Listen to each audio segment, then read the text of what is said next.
The city is a big focus these days. I mean, every single campus will say that they are studying the future of the city. And as we look ahead, the truth is there are more than 50% of the world's population live in cities today. And it's going to go up to 70% within a couple of decades. So as people flock to the cities, you know, we have to know how to plan them better. We know how do we accommodate the migrants who come in, who have no resources whatsoever and settle on the edges of cities. Nobody's solving that. You know, that's a big, big, big crisis in Latin America and Africa, for example. India too, and China. So, you know, there's a lot going on just in the movement of people globally that really requires attention. And so the focus on the city of the future is pretty critical. A lot of our teaching has been in China. We've had the longest program with Tsinghua. We've been doing this for over 25 years. Very unusual. I hired as my first head of architecture Yang He Chang from Peking University. First person actually to come to the States in a position of that stature from China. Big excitement when he came.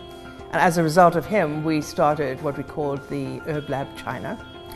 And we continued to work with Tsinghua in the Beijing area, but we also worked in Shenzhen and other cities, which was really quite unique. And we've now got another workshop going with Southeast University every summer, and I've been the one that's really cultivated that. And you know, China is facing an enormous push towards urbanization. And there are lots of interest, honestly, in building better infrastructure. The truth is these instant cities that are being created are problematic. They're either not in the right place, or they're built too rapidly, or they are scarily underdeveloped as designs.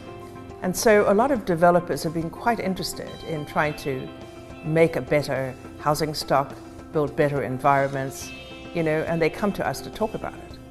So certainly the sponsor of the workshops in Southeast is a housing developer.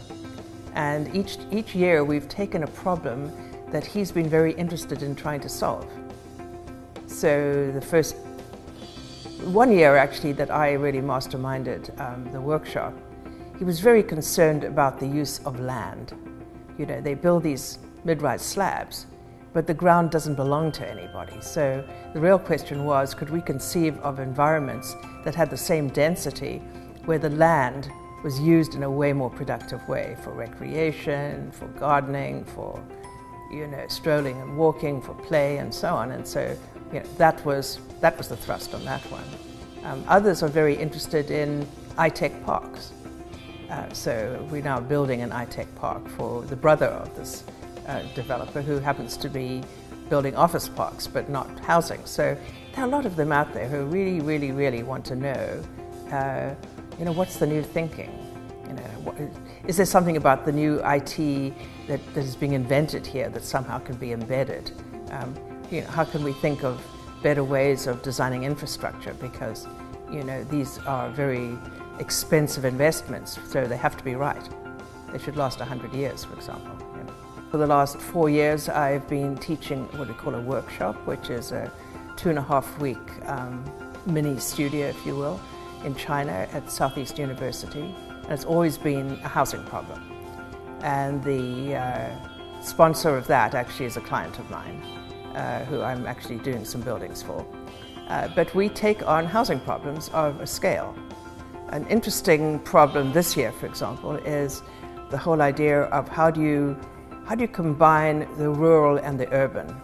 And in China, they've been looking a lot at how you move people from rural areas into urban areas, but how to still keep a footprint in the countryside. And so our students were designing an urban agricultural village in the midst of sustainable agriculture.